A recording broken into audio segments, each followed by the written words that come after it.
Ladies and gentlemen, Battle on the Border presents New Year's Eve Bash 3! Yeah, let's go, somebody said. I like that. Let's go. Ladies and gentlemen, tonight we're going to kick things off with the Battle on the Border's annual Hall of Fame inductions. Please welcome Denim Blevins.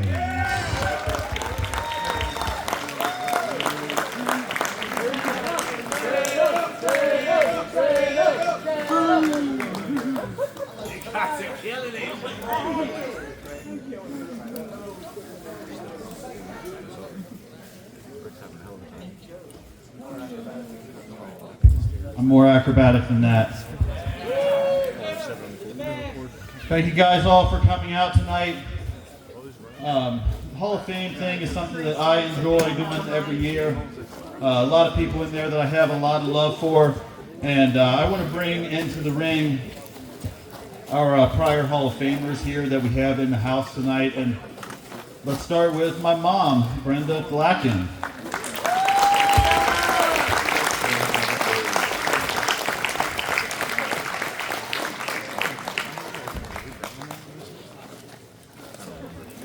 Mom's got it going on. Okay. Hey, she's athletic too, but watch yourself.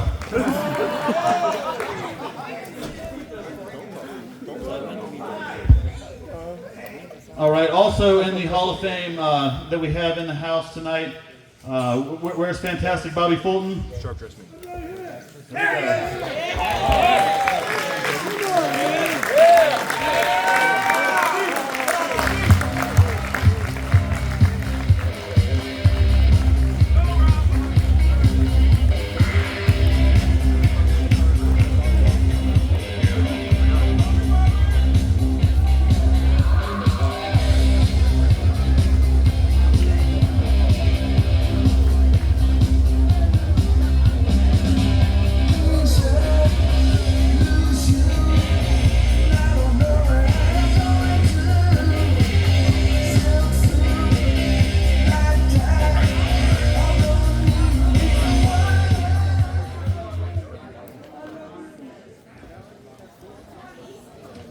All right, another Hall of Famer we have in the house tonight, and I'm so glad to see him. He got inducted last year and had an emergency where he wasn't here. So first time being here as a Hall of Famer, that's Brandon Xavier.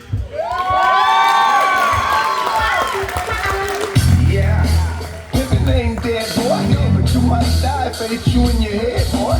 You are now tuned into the grass. But don't stick it to me, just ask my lady. But the next is just a fly ass bitch. Taking you maggots money soon as you get big. My game is wall, you don't really wanna fight. I heard smackdown, even on the Monday night. Pippin' championships like he is Pepper House.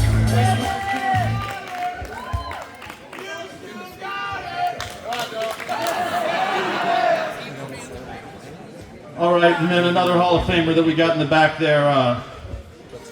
We all know and a lot of us love. Okay, a lot of us don't. Also, ECW and Battle on the Border legend, the franchise, Shane Douglas.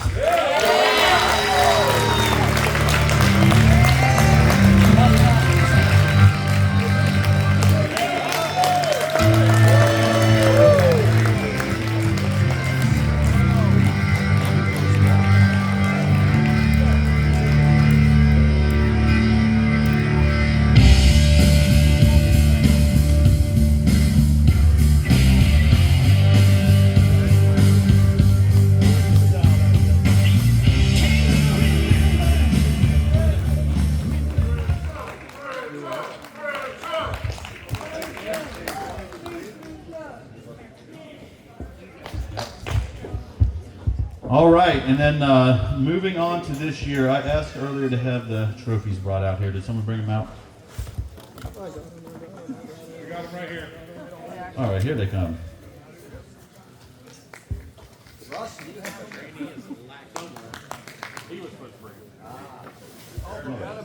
Thank you.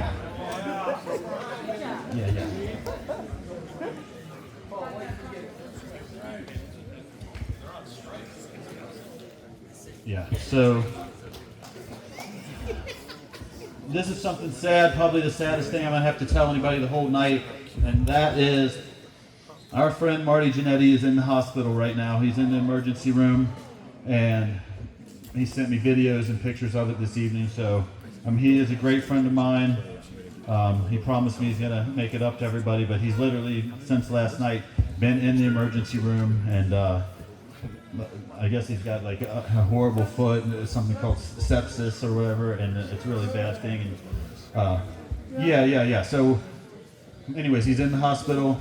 He's a great friend of mine. He's gonna make it right to us here. I've got his trophy. I'm mailing it down there. He's gonna have it on his podcast and a lot of stuff like that. But as I go through him here, do any of you guys have anything that you would want to say about him or experience with him? Yeah, 1990-91 WWF, me, Marty Jannetty, Shawn Michaels, and Virgil Runnels Jr., right? Dustin. Everybody calls us the Four Amigos. Where one of us went, the four of us went. And I can honestly say that Marty Jannetty was the most insane partier, but safely, not with drugs, usually drinking and having fun. But when he got into the ring, both of them, they were an amazing team. Marty Jannetty was the measured guy. He was the guy that set the business side up, set the hotels up, made sure there was a rental car waiting for them. So for everybody here tonight, please say a prayer for Marty. Great dude, and he's going to entertain the hell out of you guys when he gets back out of the hospital. Thank you, Shane. So the next person is.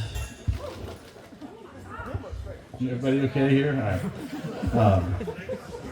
The next person is someone that can't be here because each year I'd like to induct one of our fallen members, and Doug Piles for a long time was our Indiana director at Battle on the Border. He's the one that got us into with the Lions Club and the Aurora Farmers Fair and a lot of our expansion in Indiana and all that, and he passed away this year.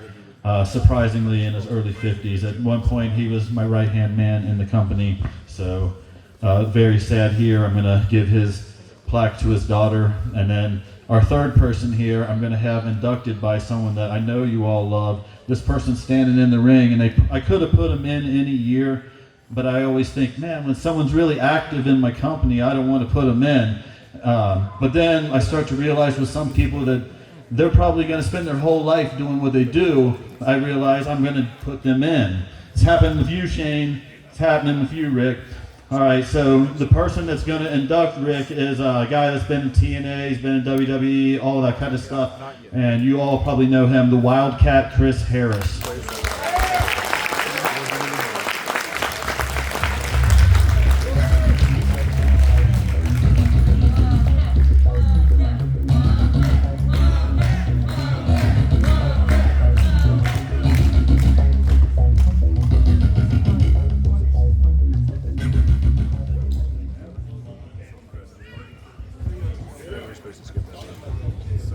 Well, look at this guy. So anytime I have a live mic and I can trash talk Slick Rick, I'll take it.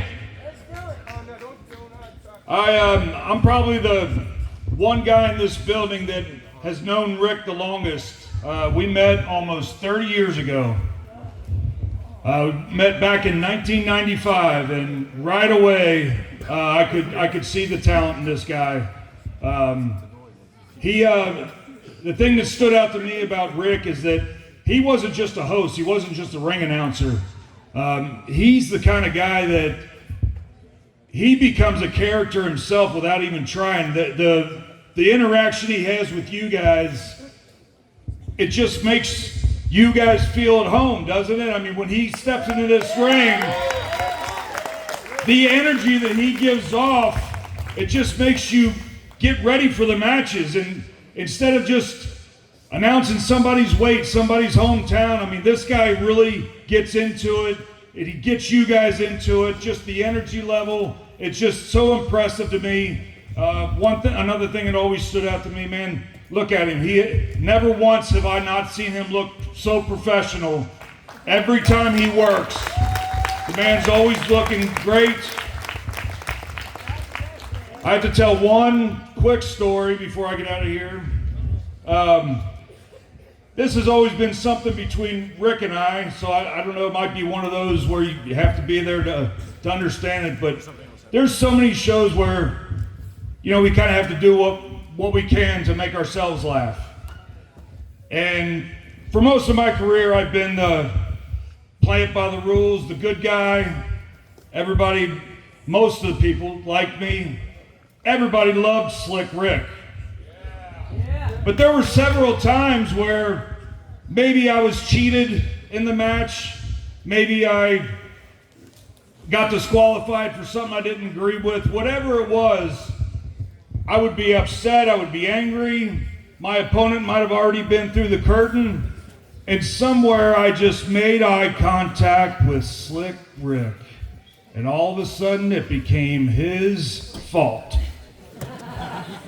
And I would just start power walking to him. He would look at me, eyes getting big, like, what's going on, Cat? We didn't talk about this. And I would just start chasing Rick right in front of you guys, just around the building. And Rick's running thinking, I don't know what he was thinking, but I'm sure he was just trying to save himself. But that happened on more than one occasion where he knew that if I locked eyes with him, he knew to be ready for anything. So that was just something that we had some fun with for many, many years. This guy not only ring announcing for wrestling, this guy's ring announced for MMA. He's done professional boxing. He's even worked on the microphone for the Cincinnati Cyclones. This guy has done it all. I'm so proud to have called him a friend for all these years, not just a colleague, but he has been a great friend to me. I love that we still have the relationship that we have today. Anybody else talking after me? Okay. So I want to say,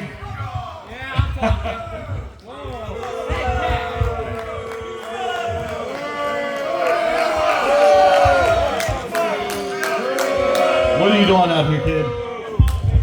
Shut up, Dale. Okay. You guys really think this is a Hall of Fame ceremony? I'm a better Hall of Famer than any of these guys in here. Shane Douglas, you've wrestled everywhere, but you let a self-centered lowlife like Jeff King beat you. Yeah. You, I don't even know who the hell you are. Bobby Fulton, a Slick Rick. Don't do it. Do not do it, Ethan. Now you. How does it feel to raise a low-life hypocrite like Denham Blevins? You heard me.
Thank you, guys. I apologize for that. Let's give Rick his trophy while this kid gets removed. I don't know why he would do that. Let's give the Hall of Famers and presenters here for a quick picture, and let's get some fights and get some matches going. So, photographers, we're looking at you over here. All right. Yeah, so set those down over there for a moment. Yeah, they're all right there. Good job, Ethan. I'll get down.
listen, that was rude.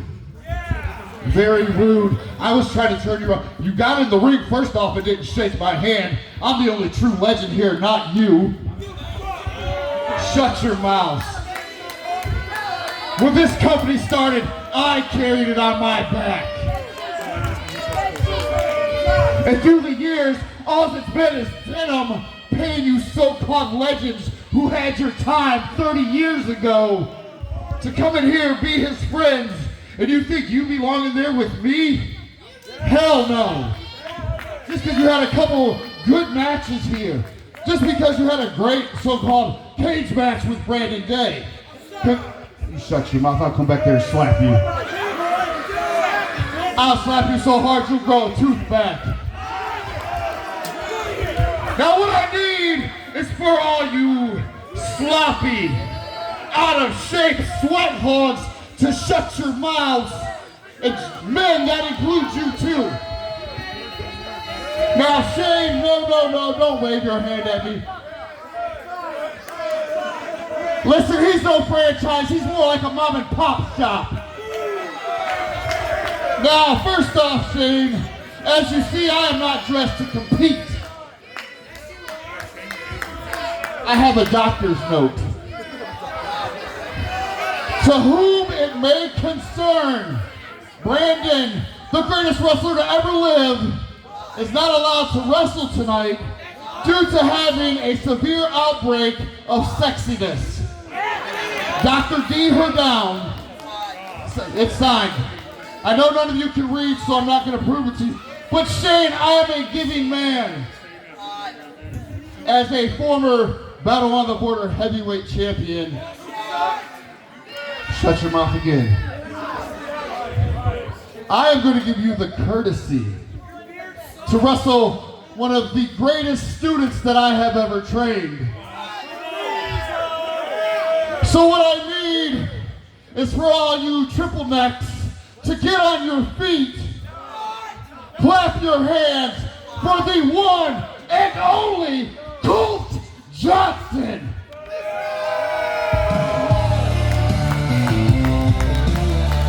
You probably can't even get up again. Shut up. Look at that physique. Look at that hat.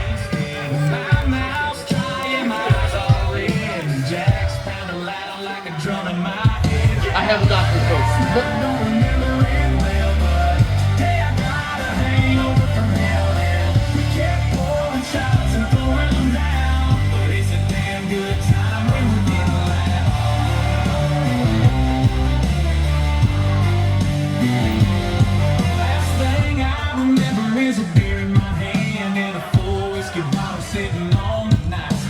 Alright, it is official, ladies and gentlemen, Colt Johnson!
No, I see the lust in her eyes.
'Ladies and gentlemen, the winner of this match, the franchise, Shane Douglas.